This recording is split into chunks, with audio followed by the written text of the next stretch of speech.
అర్ధరాత్రి 2 గంటలు. అందరూ గాఢ నిద్రలో ఉన్నారు. కానీ నా ఫోన్ మాత్రం ఆగకుండా మోగుతూనే ఉంది. డిస్ప్లే మీద పేరు లేదు, కేవలం ఒక పాత నంబరు.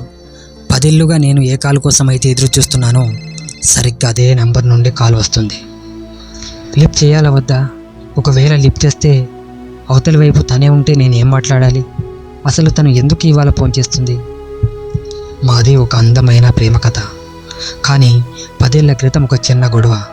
ఆ తర్వాత తను కనిపించకుండా పోయింది. ఎక్కడ వెతికినా దొరకలేదు. తన ఫోన్ స్విచ్ ఆఫ్. తన ఊర్లో వాళ్ళకు కూడా తెలీదు. అందరూ తను నన్ను మర్చిపోయి వెళ్ళిపోయింది అన్నారు. కానీ నా మనసు మాత్రం అది నమ్మలేదు. ఈ 10 ఏళ్లలో నేను ఒక్కరోజు కూడా ఆ నంబర్కి ట్రై చేయడం ఆపలేదు. ప్రతిసారి ఈ నంబర్ ఉనికిలో లేదు అనే సమాధానం వచ్చింది. కానీ ఈరోజు అదే నెంబర్ నుండి కాల్ రావడం ఏంటి? ఇది నిజమా లేక భ్రమ? నేను వణుకుతున్న చేతులతో ఫోన్ లిఫ్ట్ చేశాను. హలో అన్నాను.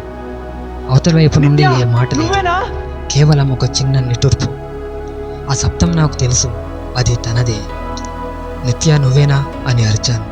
అప్పుడు ఒక గొంతు వినిపించింది, కానీ అది తనది కాదు. నేను నిత్య వాళ్ళ తమ్ముడిని మాట్లాడుతున్నాను అన్నయ్య. అక్క చనిపోయే ముందు ఈ ఫోన్ మీకు ఇవ్వమని చెప్పింది. ఈరోజే తన డైరీలో మీ నంబర్ దొరికింది అన్నాడు. నా ప్రపంచం ఒక్కసారిగా కూలిపోయింది. తను నన్ను వదిలేసి వెళ్ళలేదు. విధి తనని నా నుండి దూరం చేసింది. 10 ఏళ్లుగా నేను తన మీద కోపంతో ఉన్నాను. కానీ తను మాత్రం తన చివరి శ్వాస వరకు నా జ్ఞాపకాలతోనే పోరాడింది. మనం ప్రేమిస్తున్న వాళ్ళు మన పక్కనే లేనప్పుడు వచ్చే కోపం కంటే వాళ్ళు అసలు ఈ ప్రపంచంలోనే లేరని తెలిసినప్పుడు వచ్చే బాధ వర్ణాతీతం. కొన్నిసార్లు మనం నిజం తెలుసుకునేటప్పటికీ కాలం మన చేతిలో ఉండదు. మీరు కూడా ఎవరి మీద అయినా కోపంతో మాట్లాడకుండా ఉంటున్నారా? అయితే ఈరోజు వాళ్ళకి ఫోన్ చేయండి, మాట్లాడండి.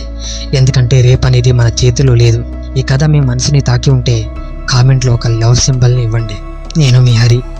మరొక కథతో మళ్ళీ కలుద్దాం. Thank you.